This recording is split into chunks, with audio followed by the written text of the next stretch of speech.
Dear viewers, इस topic को अंग्रेजी में देखने के लिए देखिए हमारा English YouTube channel. Hello viewers, to the point program में आपका स्वागत है। आज का हमारा विषय है क्या है बॉन कन्वेंशन। चलिए सबसे पहले जानते हैं कि खबरों में क्यों है। पर्यावरण, वन और जलवायु परिवर्तन मंत्रालय ने मध्य एशियाई फ्लाईवे यानी CAF में प्रवासी पक्षियों एवं उनके आवासों के संरक्षण प्रयासों को मजबूत करने के लिए पक्षकार देशों की बैठक आयोजित की। इसे संयुक्त राष्ट्र पर्यावरण कार्यक्रम या कन्वेंशन ऑन माइग्रेटरी स्पीशीज यानी UNEP CMS के सहयोग से आयोजित किया गया था। चलिए अब जानते हैं CMS या बॉन कन्वेंशन के बारे में। तो इसका पूरा नाम the convention on migratory species है। ये UNEP के अधीन की गई एक अंतर सरकारी पर्यावरण संधि है जिसे बॉन कन्वेंशन के नाम से भी जाना जाता है।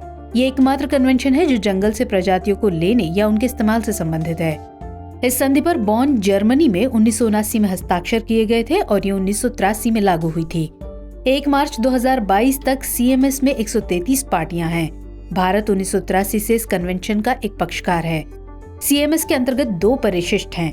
परिशिष्ट 1 इसमें संकटग्रस्त प्रवासी प्रजातियों को सूचीबद्ध किया गया है और परिशिष्ट 2 इसमें अंतर्राष्ट्रीय सहयोग की आवश्यकता वाली प्रवासी प्रजातियों को सूचीबद्ध किया गया है।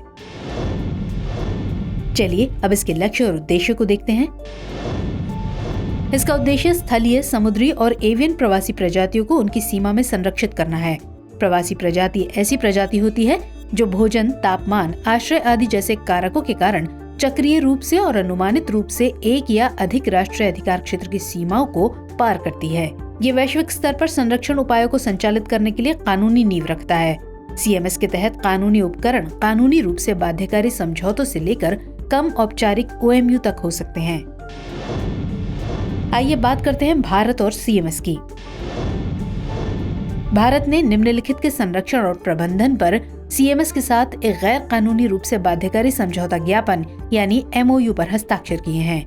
यह है साइबेरियन क्रेन 1998, समुद्री कछुए 2007, डगोंग्स 2008 और रैप्टर्स 2016। दुनिया के 2.4% भूमि क्षेत्र के साथ भारत ज्ञात वैश्विक जैव विविधता में लगभग 8% योगदान देता है।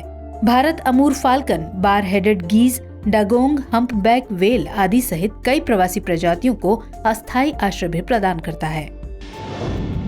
अब बात करते हैं मध्य एशियाई फ्लाईवे यानी CAF की।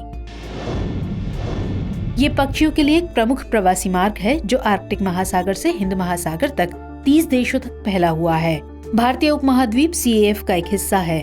भारत में प्रवासी पक्षियों की 400 से अधिक प्रजातियां हैं, जिनमें साइबेरियन क्रेन और लेसर व्हाइट फ्रंट गूस जैसी संकटग्रस्त और लुप्तप्राय प्रजातियां शामिल हैं। फ्लाईवे अपने वार्षिक चक्र के दौरान पक्षियों के एक समूह द्वारा उपयोग किया जाने वाला रक्षक क्षेत्र है, जिसमें उनके प्रजनन क्षेत्र, ठहराव क्षेत्र और सर्दियों के क्षेत्र शामिल हैं। CMS सचिवालय ने पक्षियों के प्रवास के संबंध में वैश्विक स्तर पर 9 प्रमुख फ्लाईवे की पहचान की है। चलिए अब नोट कर लीजिए अभ्यास प्रश्न। कन्वेंशन ऑन माइग्रेटरी स्पीशीज यानी CMS के संबंध में निम्नलिखित कथनों पर विचार कीजिए। पहला कथन, ये UNEP के अधीन की गई एक अंतर सरकारी पर्यावरण संधि है जिसे बॉन कन्वेंशन के नाम से भी जाना जाता है। और कथन 2, ये एकमात्र कन्वेंशन है जो जंगल से प्रजातियों को लेने या उनके इस्तेमाल से संबंधित है। और कथन 3, भारत 1983 से इस कन्वेंशन का एक पक्षकार है। आपको बताना है कि इनमें से कौन से कथन सही है या सही हैं। A केवल 1, B केवल 2 और 3, C केवल 1 और 3 या फिर D 1, 2 और 3। तो सवाल का जवाब कमेंट सेक्शन में जरूर दीजिएगा। मुलाकात होगी अगले एपिसोड में किसी और खास विषय के साथ। तब तक के लिए जय हिंद।